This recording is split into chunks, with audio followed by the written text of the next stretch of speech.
Sometimes the person who saves everyone is the last person anyone bothers to thank.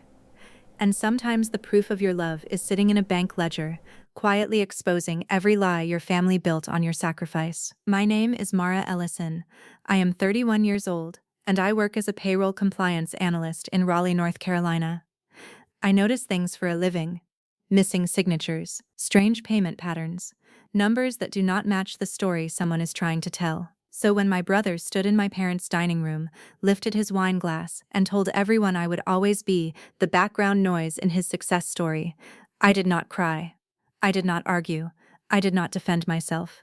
I opened the brown bank envelope in my lap and looked at the printed payment ledger inside.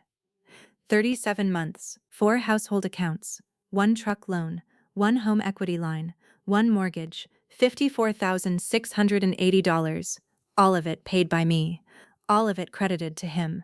And when my mother smiled at him like he had carried the family on his shoulders, I finally understood the cruelest part. They had not failed to see me. They had learned how useful I was when I stayed unseen. My brother's name was Caleb. He was 3 years older than me, tall, charming, and gifted in the way some people are gifted at entering a room and making everyone forget who cleaned it before they arrived. When we were kids, Caleb called me Little Echo because I followed him everywhere. If he forgot his lunch, I carried it. If he left his jacket at school, I brought it home. If he broke something and needed someone to stand quietly beside him while he lied, I stood there. My parents thought the nickname was adorable. They would laugh and say, "Mara always keeps Caleb balanced." But that was just the pretty version. The real version was this: Caleb got to be brilliant, and I got to be useful. That difference followed us into adulthood like a family tradition nobody wanted to admit out loud. Caleb became the son with potential. I became the daughter with common sense. Caleb sold people visions. I fixed the problems those visions left behind. He worked in commercial leasing, or at least that was what he called it. Every dinner came with a new performance: a warehouse investor who needed his advice, a restaurant group that wanted him on a deal, a developer who said he had executive presence. My father, Douglas, loved that phrase. Executive presence. He said it like a prayer. My mother, Lenora, loved anything that made the family sound important at church, at birthdays, in the neighborhood, or in front of relatives who measured love by appearances. Caleb understood both of them perfectly. He wore tailored jackets while behind on his credit card. He drove a black truck with leather seats even when the loan was choking him. He talked about client lunches and closing cycles and relationship capital while borrowing gas money from me in texts that always ended with, "You know I'm good for it." I did not work in a flashy job. I worked in payroll compliance for a regional hospital network. My days were spreadsheets, vendor audits, benefits corrections, and making sure nurses and techs were paid correctly before a mistake became a crisis. It was quiet work, exact work, the kind nobody applauds unless something goes wrong. In my family, I became the same thing. The quiet system, the password keeper, the form filler, the emergency driver, the bill finder, the person everyone called when something needed to be handled but nobody wanted to be responsible for handling it. When my father's shoulder injury forced him into early retirement, my parents pretended nothing had changed. My mother still hosted Sunday dinners. My father still bought steaks when chicken would have been smarter. They still talked about remodeling the guest bathroom, replacing the deck, maybe taking a vacation near the coast. But bills have a way of telling the truth before people are ready to hear it. The first warning came in the form of my mother calling me at 8:17 on a Thursday night. She said the mortgage website was acting strange. That was her phrase for anything involving money she did not want to explain. I drove over after work. My father sat in the living room with the TV too loud. Caleb was there too, leaning against the kitchen counter, scrolling through his phone like the situation was beneath him. I opened the mortgage portal and found 2 late notices, 1 escrow shortage warning, and a payment arrangement screen already blinking red. My stomach dropped. My mother put her hand to her throat and said, "Your father's pension timing is just complicated right now." My father snapped. "It's not as bad as it looks." Caleb sighed like a man already carrying too much. Then he said the sentence that changed the next 3 years of my life. "We need a bridge account." I looked at him. "A what?" "A family bridge account," he said. "Temporary. Just until the pension stabilizes and my commissions start landing." He explained it like a business plan. My parents were too proud to accept direct help. The bank notices were embarrassing. Nobody wanted relatives gossiping. So Caleb would manage the flow. I would transfer money when there was a gap. He would distribute it to the right bills. My parents would not have to feel humiliated. I would not have to confront them. Everybody would be protected. Everybody. That was the first lie. The first month, I transferred $600. The second month, $1,250. Then came property taxes. Then homeowners insurance. Then the home equity line they had opened years earlier for roof repairs and never fully paid down. Then utilities. Then my father's supplemental insurance. Then Caleb's truck payment because, as he explained, he needed that truck for client meetings, and those client meetings were how he was going to restore the family position. I wish I could say I saw through him immediately. I did not. I saw tired parents. I saw overdue notices. I saw my brother using words like strategy and stability. I saw myself as the person who could prevent disaster if I just stretched a little more. That is how people like Caleb trap people like me, not by asking for everything at once, by asking for one rescue at a time until sacrifice feels like your personality. For the first 6 months, I told myself it was temporary. I skipped dinners out. I postponed replacing my cracked windshield. I stopped buying coffee at work. I picked up weekend audit shifts when our department fell behind. At the end of each month, I sent whatever I could into the bridge account Caleb controlled. And at every family dinner, my parents praised him. Not me, him, my mother would say. Caleb has been such a blessing through all this. My father would pat his shoulder and say, "That's what a real man does, he steps up." Caleb would lower his eyes with that fake humble smile. Sometimes he would even glance at me across the table, not with guilt, with warning. As if saying, "Do not ruin this for me." One Sunday, after I covered $2,100 between the mortgage shortage and his truck loan, my mother posted a picture of Caleb standing behind my father's chair. The caption read, "Grateful for a son who protects this family when life gets hard." I saw it while sitting alone in my apartment, eating toast because I had spent my grocery money on their escrow shortage. I stared at that caption until the letters blurred. Then I liked the post. That is how trained I was. I helped them erase me. The first crack in the lie did not come from anger. It came from my job. Payroll compliance teaches you that fraud rarely looks dramatic at first. It looks like a duplicate payment, a saved password, a permission nobody remembers giving, a signature slightly too convenient. In March, almost 3 years after the bridge account began, I received an overdraft alert from my personal checking account. That made no sense. I was careful, painfully careful. I opened my banking app and saw a pending withdrawal for $1,438.62. Mortgage payment. My parents' mortgage payment. Not a transfer to Caleb. Not the bridge account. A direct mortgage withdrawal from my personal account. For a few seconds, I could only stare at the screen. Then I logged into the mortgage portal using the credentials I had created years earlier. The payment source history was still there. My checking account had been linked directly to my parents' mortgage for months. Not once. Not by accident. Repeatedly. The label attached to the bank source said, "Authorized Family Contribution Account." I had never authorized that. I clicked deeper. Payment confirmations. Escrow shortages. Late fees. Automatic drafts. My account. Again and again. Then I checked the home equity loan. Same pattern. Then utilities. Same pattern. Then, finally, because some ugly part of me already knew, I checked Caleb's truck lender portal. There it was. My account. Linked as backup payment source. Backup. That word made me laugh once. A dry, ugly sound. I was not his sister. I was his backup account. I did not call him.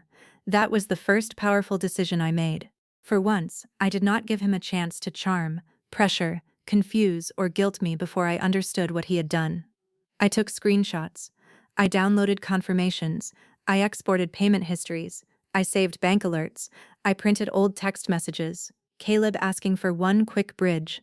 Caleb saying Dad could not know. Caleb telling me the mortgage was covered through his account. Caleb writing in the family group chat, 2 hours after my transfer cleared. Handled the house payment. Everybody relax. I built the kind of file I would build at work. No insults. No emotional paragraphs. No dramatic claims. Just dates, amounts, accounts, messages, and contradictions. A ledger does not need to scream, it tells the truth quietly enough to terrify liars. By the time I finished, the total was $54,680. That did not include groceries. It did not include medicine. It did not include the plumber. It did not include the time I filled my mother's gas tank, paid for my father's prescriptions, bought paper products, replaced their microwave, or helped Caleb cover client expenses. $54,680 was only the traceable amount tied to household bills and Caleb's truck. I sat at my kitchen table with the printed stack beside me and realized I had been living like someone in debt to people who were stealing from my future. Not violently, not loudly, but politely, with family words, with Sunday dinners, with "we appreciate you" in private and public praise for Caleb. The next morning, I did 3 things before work. I removed my account from every portal I could access. I changed every password I had ever created for my parents' bills. I called my bank and filed a formal authorization dispute on the linked payments. The woman on the phone was kind in that professional way people are when they can hear your hands shaking through your voice. She asked if I wanted to open a fraud review. I looked at the folder on my table. Then I said yes. That word changed everything. Yes. For years, my family had depended on my no. No conflict, no embarrassment, no boundaries, no public truth. But this time, I said yes to documentation. Yes to review. Yes to my own protection. Caleb noticed within 26 hours. His first text was casual. "Hey, did something happen with the truck draft?" I did not respond. 10 minutes later, "Mara, I need that payment to clear today." Then, "Do not make this into a whole thing." Then, "You're putting everyone in a bad position." Then, finally, "Answer me." I wrote back one sentence. "Bring your own bank statements to Sunday dinner." He called immediately. I let it ring. He called again. I let it ring. My mother texted an hour later, cheerful and performative, inviting everyone to a Sunday dinner to celebrate Caleb's big new leasing opportunity. She wrote, "Your brother has worked so hard for this family. Let's make him feel loved." I looked at the message. Then I looked at the bank envelope on my desk. I understood exactly what Sunday was going to be. Not because I planned to destroy him, because I was done protecting him from the shape of his own lies. Sunday dinner was at my parents' house, as always. White plates, overcooked roast, my mother's lemon candles, my father in his best navy sweater. Caleb arrived late, also as always, wearing a charcoal blazer and a watch I knew cost more than my monthly car payment. My cousin Tessa was there. So was my mother's older sister Elaine, who loved family hierarchy almost as much as she loved pretending gossip was concern. Caleb entered like a guest of honor. He kissed my mother's cheek. He shook my father's hand. He slapped a folder onto the sideboard and said, "Big things are moving." My mother glowed. My father said, "That's my boy." I sat quietly with the bank envelope in my lap. Nobody noticed. That was almost funny. The dinner moved like a play I had watched too many times. My mother asked Caleb about his deal. Caleb said he had major interest from a private restaurant group. My father asked whether the commission would be strong. Caleb smiled and said, "Strong enough that certain people can stop worrying." He looked at me when he said it. I looked back. He looked away first. That should have warned him. But people who are used to your silence often mistake calm for weakness. Halfway through dessert, my father raised his glass. "To Caleb," he said, "for keeping this family steady when life tested us." My mother lifted hers too. Elaine dabbed at her eyes as if she had personally witnessed a miracle. "To a son who carries responsibility," my mother said. Then Caleb leaned back, smiling, drunk on admiration he had not earned. And he said, "Mara helps with little details, sure, but let's be honest. Every successful person has background noise. She's always been mine." The room laughed softly. Not loudly. That would have been easier. They laughed in the comfortable way people laugh when cruelty confirms something they already believe. Background noise. Not daughter. Not sister. Not the woman whose account had kept the house current. Background noise. I placed my napkin on the table. I picked up the bank envelope, and I smiled. "That's good to know," I said, "because background noise will not be paying the mortgage anymore." The laughter stopped. Caleb's smile froze. My mother blinked. "What does that mean?" It means Caleb can cover the mortgage, the home equity line, the utilities, the insurance, and his truck loan from now on. My father frowned. Why would Caleb cover all of that? I turned to my brother. Go ahead, tell them. His face changed. Only for a second. But I saw it. The panic beneath the performance. He gave a short laugh. She's being dramatic. I opened the envelope. No, I said. I'm being precise. I laid the first page on the table. A payment ledger. Date, bill, amount, source account. The second page was mortgage history. The third was home equity. The fourth was insurance. The fifth was utilities. The sixth was Caleb's truck lender. At the bottom of the final page, in bold, was the total. $54,680. My mother stood up slowly. What is this? The money I paid while Caleb told you he was handling everything. Caleb snapped. That is not what happened. I pulled out the printed text messages. Then explain this. I read one aloud. Dad can't know the mortgage is short again. Send it to me by noon and I'll make it look clean. Nobody moved. I read another. Truck lender is calling. I need the backup account to hit before they flag me. My father's face went dark. Backup account? I looked at him. My checking account. My mother whispered, no.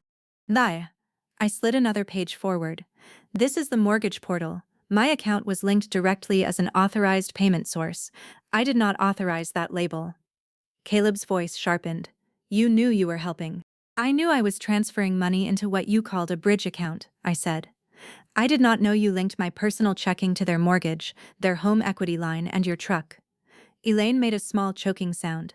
My cousin Tessa picked up one of the pages, read it, and put her hand over her mouth. Caleb looked around the table and realized, maybe for the first time in years, that charm was not going to outrun paper. She offered, he said. She always wants to act like the martyr. Nobody forced her. I felt something inside me go still. You're right, I said. At first I offered, then you turned help into access, then you turned access into credit. Then you let them praise you while I delayed medical appointments, skipped repairs, and lived on whatever was left. Nothing. My mother began crying. I did not comfort her. That was new too. My father picked up the truck loan page. How many payments did you make, Caleb? Caleb's jaw tightened. Dad, it was complicated. One, my father said. Show me one payment from your account. Caleb looked at the table. Nothing. That silence did what my anger never could. It convicted him. My father turned to me, and for once his voice did not sound like authority. It sounded old. Mara, why didn't you tell us? I almost laughed, not because it was funny, because it was the perfect question from a man who had spent years teaching me the answer. Because every time I tried to be seen, you told me Caleb was the one carrying the family. My mother sobbed harder. Caleb stood so fast his chair hit the wall. You have no idea what you just did, he said.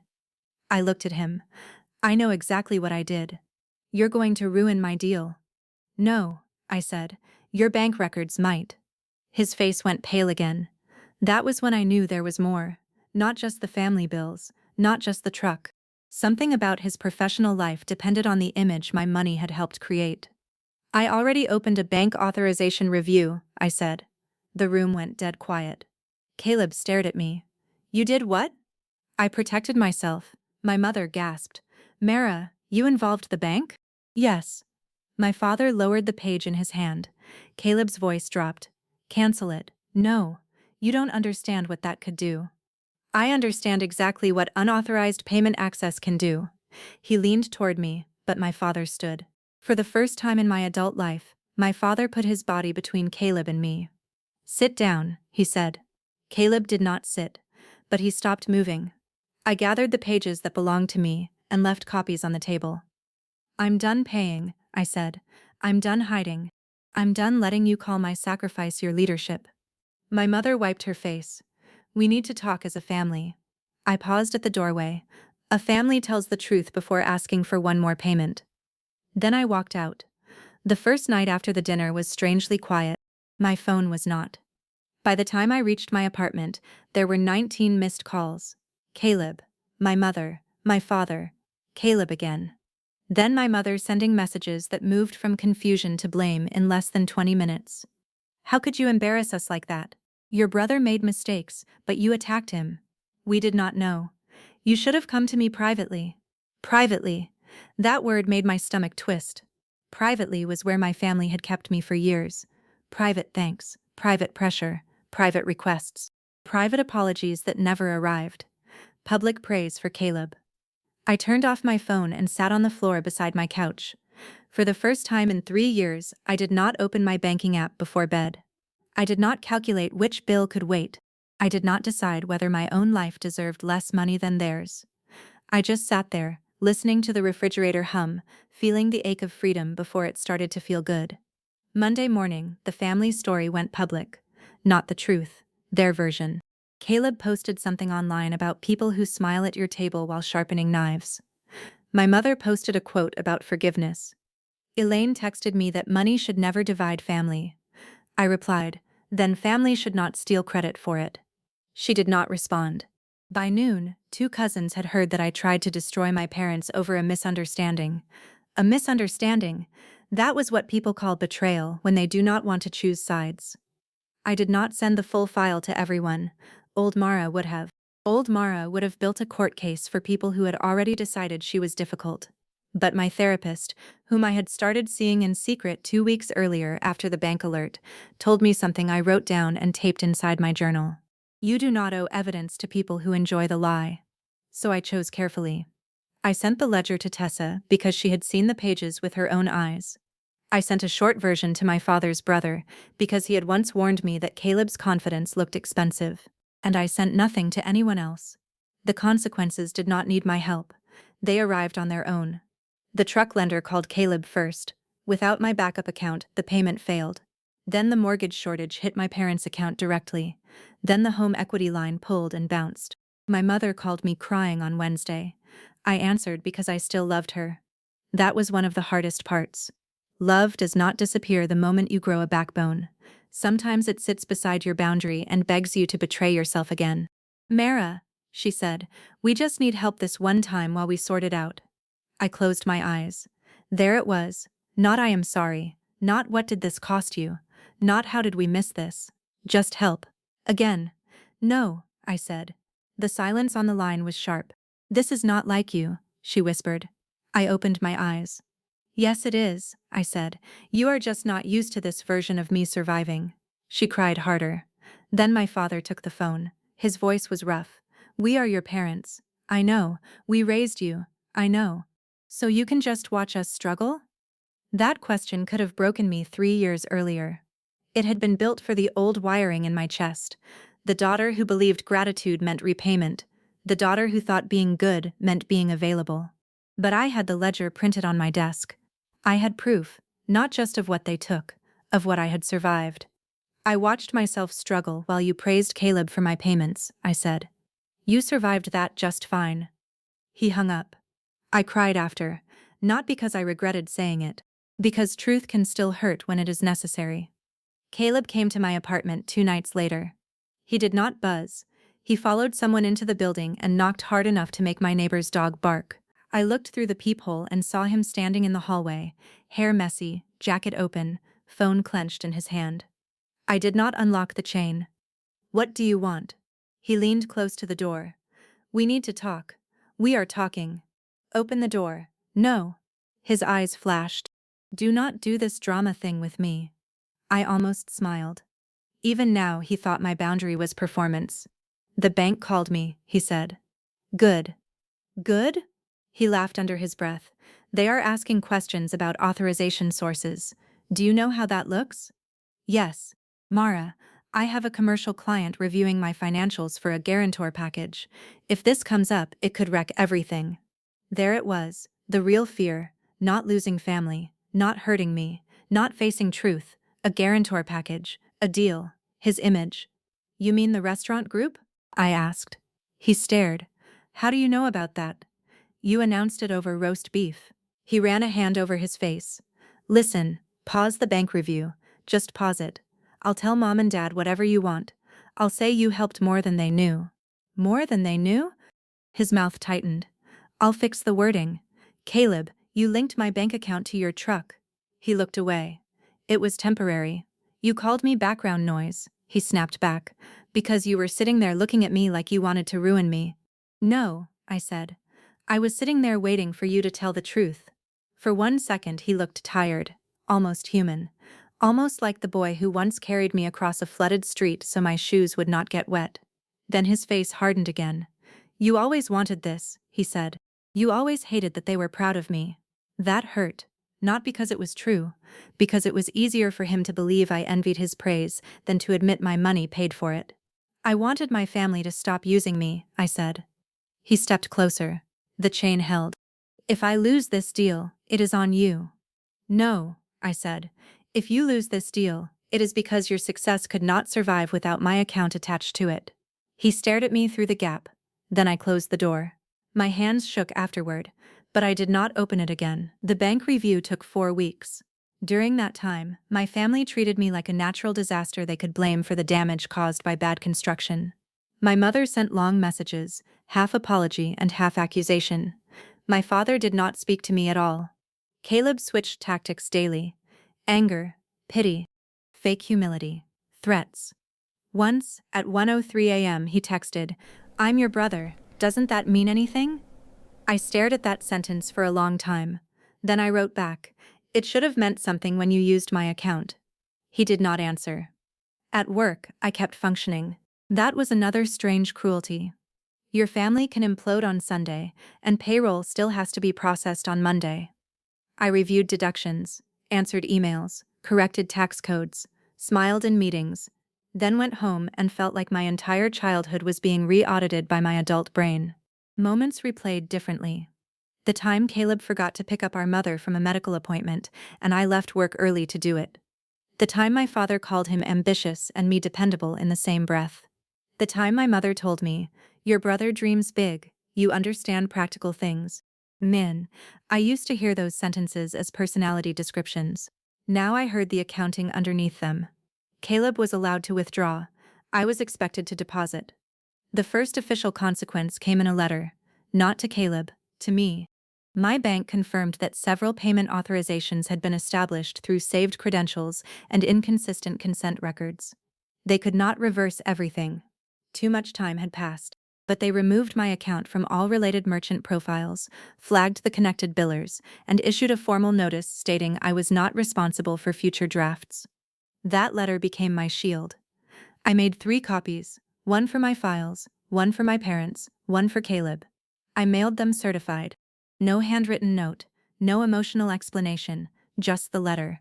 Proof does not need decoration. 2 days after delivery, my father called. I almost let it go to voicemail. Then I answered. He sounded smaller. "Did you really mail this to Caleb too?" "Yes." "He said you're trying to make him look like a criminal." "I'm trying to make myself stop looking like a payment source." He breathed heavily. For a long time, neither of us spoke. Then he said, "Your mother and I didn't know about the truck." I looked out my kitchen window. "Did you want to know?" That silence was the beginning of something honest. Not an apology yet, but a crack in the wall. He said, I liked believing he had it handled. I know. It made me feel less useless. I closed my eyes. There was the wound beneath his pride. My father had needed Caleb to be the strong son, because Caleb's performance protected him from his own shame, and I had paid for both of their illusions. "I'm sorry you felt that way," I said, "but you let me disappear inside it." His voice broke. I know. It was not enough. But it was the first time he had not defended himself. Caleb's life unraveled faster. The truck was repossessed outside a steakhouse during what he later called a key lunch. I heard it from Tessa, who heard it from a friend whose husband worked near the restaurant. The story spread because Caleb had built a life that depended on being seen. So when the tow truck arrived, people saw. The restaurant group withdrew from the leasing deal 2 days later. Not because of me directly, because during their review, they found Caleb had exaggerated prior closings, overstated his client pipeline, and listed family-managed household assets as part of his stability statement. That phrase made me sit down when Tessa sent it. Family-managed household assets. He had not just used my payments to impress our parents. He had used the illusion of being the family provider to impress clients. My bank review had not ruined him. It had removed the fog. The numbers did the rest. His brokerage stopped forwarding premium leads. His truck was gone. His parents no longer looked at him like a savior, and for the first time, Caleb had to experience responsibility without an audience clapping for him. I wish I could say that felt purely satisfying. It did not. Justice is complicated when the villain used to share cereal with you on Saturday mornings.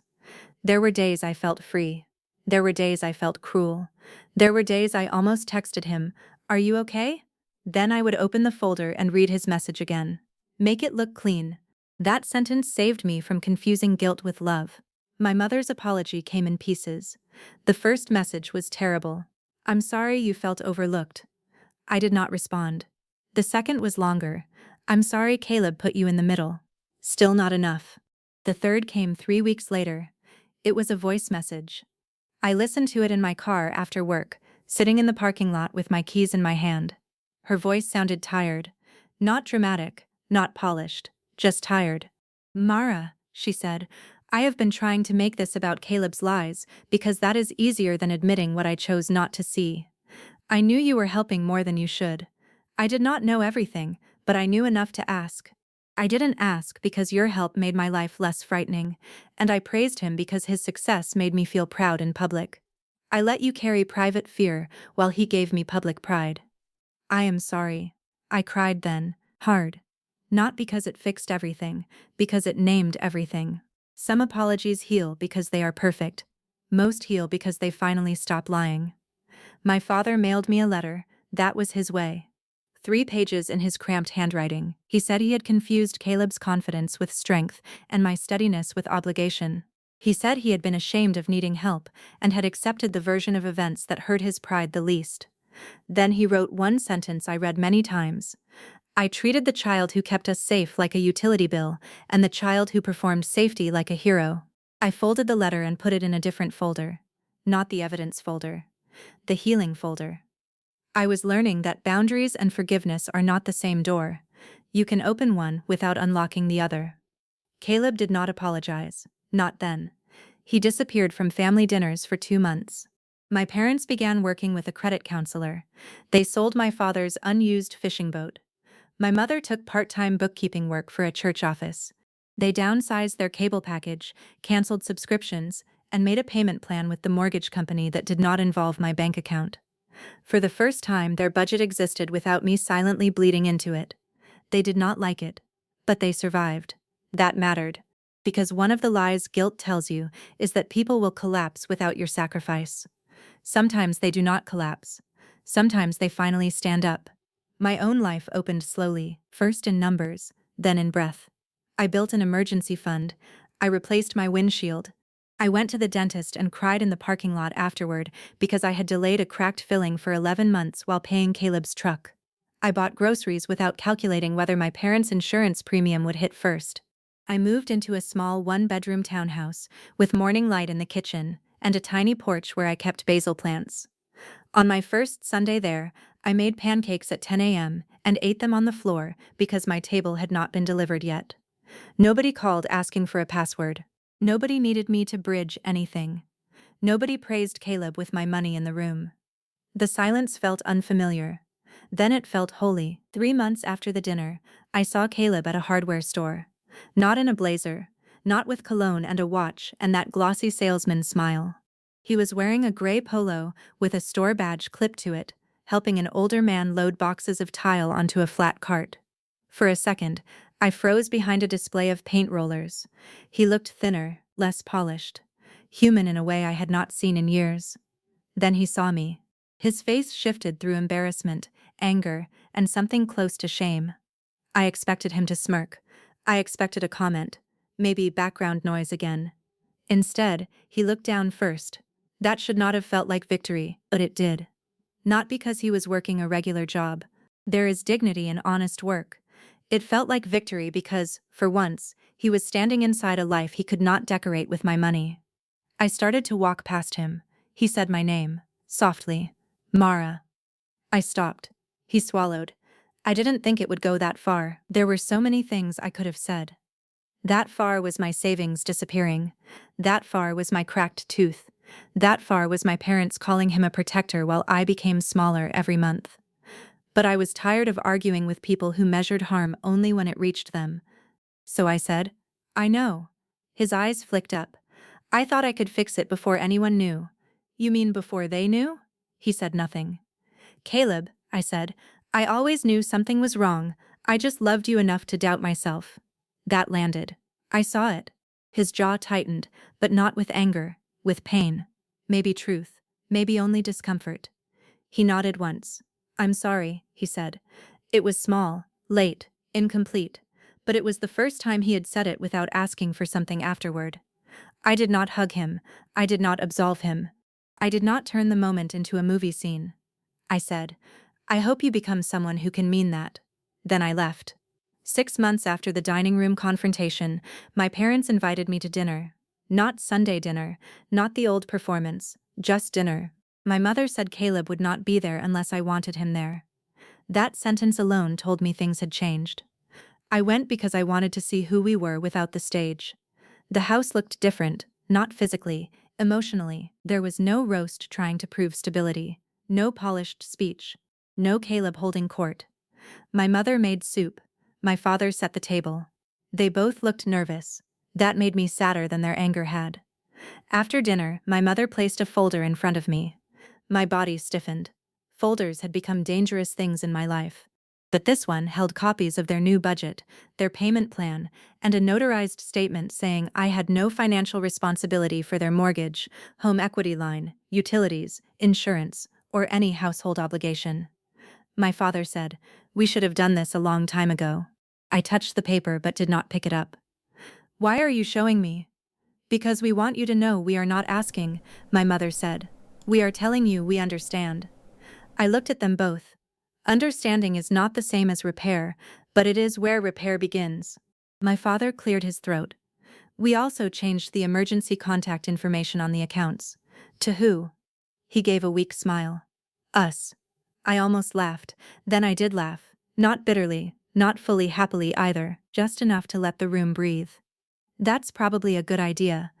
My mother reached for my hand, then stopped herself. That mattered too. She was learning not to take access just because she wanted comfort. I placed my hand on the table. She covered it gently, not gripping, not pulling, just there. For the first time in years, her touch did not feel like a request. It felt like grief, and maybe love. Caleb came back into the family slowly. Not as the golden son, not as the savior, just as a man who had made a mess and could not charm the stain away. My parents stopped introducing him by his deals. They stopped calling me practical like it was a consolation prize. At Thanksgiving, my father asked about my job in front of everyone and listened to the answer. Actually listened. When Caleb started to interrupt, my father said, let her finish. Miel Zamadu Bing did. It was a small sentence. It should not have meant as much as it did. But sometimes healing begins with the smallest correction of an old wound. Elaine still thought I had been too harsh. At a family gathering, she cornered me near the coffee urn and said, I just think family should not keep score. I looked at her for a moment. Then I said, I agree, but family should not make one person pay for the scoreboard and then pretend someone else won the game. She had no reply. That was satisfying in a way I will not pretend it was not. The bank never recovered the full amount. That is important to say. Stories like mine do not always end with a giant check and everyone punished perfectly. I did not get $54,680 handed back to me in a dramatic envelope. I got something less cinematic and more valuable. I got my name removed from bills that were never mine. I got a formal record. I got parents who could no longer pretend they did not know. I got a brother who lost the image my money had been financing. I got my own paycheck back. I got Sundays. I got sleep. I got a kitchen with morning light. I got the ability to say no without feeling like I was murdering someone. That is the part nobody tells you about revenge when you are young. The best revenge is not always destruction. Sometimes it is withdrawal. Sometimes it is removing your hands from the weight and letting everyone discover what they had been making you carry. Caleb once called me background noise. Then he called me his echo. Then he called me jealous. Then he called me dangerous. But the truth was simpler. I was the proof. My transfers. My records. My silence. My exhaustion. My name in the payment source history. My bank account behind their comfort. My body behind his image. And once I stepped out of the background, the whole picture changed. I still love my family. That may disappoint some people. They want stories where betrayal burns love clean out of you. Mine did not. But love changed shape. It has edges now. It has locks. It has passwords nobody else knows. It has the word no living inside it without apology. My parents know I will visit. They know I will bring dessert if I choose. They know I will help read a confusing form. They also know I will never link my account to their lives again. Caleb knows I will speak to him at family events. He knows I hope he becomes honest. He also knows I will never again fund his performance. My love is no longer a bridge account. It took me years to understand that being dependable is beautiful only when people respect the person doing the depending. Without respect, dependable becomes invisible. Helpful becomes expected. Loyal becomes trapped. And family becomes the place where your sacrifices go to be renamed as someone else's strength. That night in the dining room, Caleb thought he was putting me in my place. Background noise, little echo. The practical one. The quiet one. The one who would swallow the insult, clear the plates, and send the next payment. Instead, he gave me the perfect opening line to end the lie. Because once he called me background noise, all I had to do was let the room hear what had been humming underneath his success the entire time. Mortgage drafts, truck payments, home equity shortages, insurance notices, bank alerts. $54,680. The sound of the truth was not loud. It was printed in black ink, and it changed everything. So if someone in your life keeps calling you loyal while spending your peace, listen carefully. If they praise someone else for the sacrifice you made, pay attention. If they need your silence more than they need your well-being, do not confuse that with love. Because one day, you may find the ledger, the message, the bank alert, the document with your name attached to a burden you never agreed to carry. And when that day comes, I hope you remember this. You do not have to scream. You do not have to beg to be seen. You do not have to keep paying for a lie just because the truth will embarrass the people who benefited from it. You can open the envelope. You can place the proof on the table. You can step out of the shadow, and you can let them find out what falls when you stop holding everything up.